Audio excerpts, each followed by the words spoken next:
కొద్దిసేపట్లో royal card entry అంటే wild card ఎంట్రీలో దివ్యల Madhuri హౌస్లోకి రాబోతున్న సంగతి మనకు తెలిసిందే. సో ఆమె హౌస్లో సక్సెస్ అవుతుంది, ఫెయిల్ అవుతుంది, ఎగ్జాక్ట్గా గెస్ చేయండి. ఎందుకంటే మీరు ఇప్పుడు చేసే గెస్ మళ్ళీ బిగ్ బాస్ అయిపోయే టైంకి చూడొచ్చు మీరు గెస్ చేసింది కరెక్టా కాదా అనేది. సక్సెస్ అంటే కప్ కొట్టేయాల్సిన అవసరంలా, ఎంతో కొంత టాప్ 5 వరకు వెళ్తుంది, టాప్ 5 వరకు వెళ్తుంది, అంత సీన్ లేదు. ఈ రెండింటిలో ఒకటి కామెంట్ చేయండి. ఈమె ఎవరో మనందరికీ తెలుసు, దువ్వాడ శ్రీనివాస్ అనేసి మాజీ వైసీపీకి సంబంధించిన చాలా పెద్ద లీడర్ ఉత్తరాంధ్రలో. ఆయనకి ఈమె సహజీవనంలో ఉన్నటువంటి వ్యక్తిగా మా అందరికీ బాగా తెలుసు, మీడియాలో చూస్తూ ఉంటాం. దివ్యల మాదిరి వైఫ్ కాదు, ఆయనకి ఇద్దరు కలిసి సహజీవనంలో ఉంటున్నారు. ఆయనకు ఆల్రెడీ పెళ్ళయింది, ఒక ఇద్దరు పిల్లలు కూడా ఉన్నారు. చాలా పెద్ద రచ్చ జరిగింది ఒక 1 year 2 years బ్యాక్. అతని వైఫ్తో కలిసి ఆయన ఉండట్లేదని, పిల్లలు పక్కన పెట్టేసి ఈమెతో ఉంటున్నారని, ఆస్తుల విషయంలో గొడవలు, ఇట్లా రకరకాల రచ్చ ఆల్రెడీ దానికి సంబంధించి నడుస్తూనే ఉంది, ఇప్పటికీ కూడా జరుగుతుంది. బట్ వీళ్ళిద్దరు స్టిల్ సహజీవనంలోనే ఉండరు, వాళ్ళ రీల్స్ చేస్తుంటారు, హడావుడి చేస్తుంటారు, దాని క్రింజ్ కాంటెంట్ అంతా కూడా మన ముఖాన్ని కొడుతూ ఉంటారు వీళ్ళు. సో ఇప్పుడు ఆమె ఇంకా హౌస్లోకి ఎంట్రీ కూడా ఇవ్వకముందే దువ్వాడ శ్రీనివాస్ ఒక వీడియో వదిలాడు.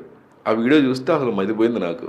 ఏంటంటే అందులో అంటే ఈరోజు నైట్ గురించి మాట్లాడి, ఈరోజు నైట్ 9 ముందు ఒక లెక్క, 9 తర్వాత లెక్క. ఇన్నాళ్ళు బిగ్ బాస్ హౌస్ మీకు ఒక లెక్క, ఇక నుంచి బిగ్ బాస్ హౌస్ ఒక లెక్క. ఎవరైనా ఆమెకి ఎదురొచ్చినా అవతల వాళ్ళకే రిస్క్, ఈమె ఎవరికైనా ఎదురెళ్ళినా అవతల వాళ్ళకే రిస్క్ అని చెప్పి బాలకృష్ణ డైలాగ్ చెప్పి తన తన భార్యనాలో, తన ప్రేయసనలో, ప్రేయసందం, సో తన ప్రేయసి దివ్యల మాధురికి ఒక లెవెల్ ఆఫ్ ఎలివేషన్ ఇస్తూ దువ్వాడ శ్రీనివాస్ ఒక వీడియో రిలీజ్ చేశాడు. అసలు నిజానికి బిగ్ బాస్ హౌస్లోకి వెళ్ళడం కోసమే, అంటే నిజంగానే వాళ్ళకి ఇష్యూస్ నడుస్తూ ఉండొచ్చు, but still too much of controversy చేయడం కానీ, మీడియాలో ఎక్కువగా అటెన్షన్ గ్రాప్ చేయడం కానీ, ఇలాంటివన్నీ దివ్యల మాధురి పనిగట్టుకుని కావాలని బిగ్ బాస్ హౌస్ దాంట్లోకి ఎంట్రీ ఇవ్వడం కోసమే వైరల్ అవ్వడానికి ప్రయత్నం చేసిందనే మాటలు వినిపిస్తూ ఉంటాయి.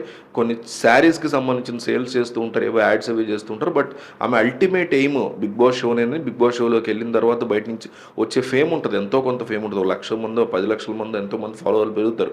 వాళ్ళని ఉపయోగించుకుని రేపొద్దున లైఫ్లో సెట్ అవ్వాలనే ఉద్దేశంతోనే ఆమె ఈ ప్రయత్నాలు చేశారని, సక్సెస్ఫుల్లీ ఆమె బిగ్ బాస్ హౌస్లోకి వెళ్ళినట్టుగా, అందువల్లే వెళ్ళినట్టుగా క్లియర్గా తెలుస్తుంది. సో హౌస్లోకి వెళ్ళిన తర్వాత ఒక భారీ పిఆర్ని బయట దువ్వాడ శ్రీనివాస్ ఆమె కోసం సిద్ధం చేశారని, ఆ పిఆర్ దెబ్బకి ఇక సోషల్ మీడియా మొత్తం, ట్విట్టరు, ఇన్స్టాగ్రామ్, ఫేస్బుక్, వాట్సాప్ ఇవన్నీ కూడా ఒక నెక్స్ట్ లెవెల్కి వెళ్ళబోతున్నాయి. ఆయన బయట ప్లాన్ చేసేటువంటి పిఆర్ ఆ లెవెల్లో ఉంది ఆమె కోసం అనే మాటలు వినిపిస్తున్నాయి. హౌస్లో ఆమె ఒక ఫైర్ స్టామ్గా, ఒక ఫైర్ లేడీగా, ఫైర్ బ్రాండ్గా, ఎందుకంటే బయట కూడా చాలా స్ట్రాంగ్గా, చాలా గట్టిగా మాట్లాడుతుంది ఆవిడ.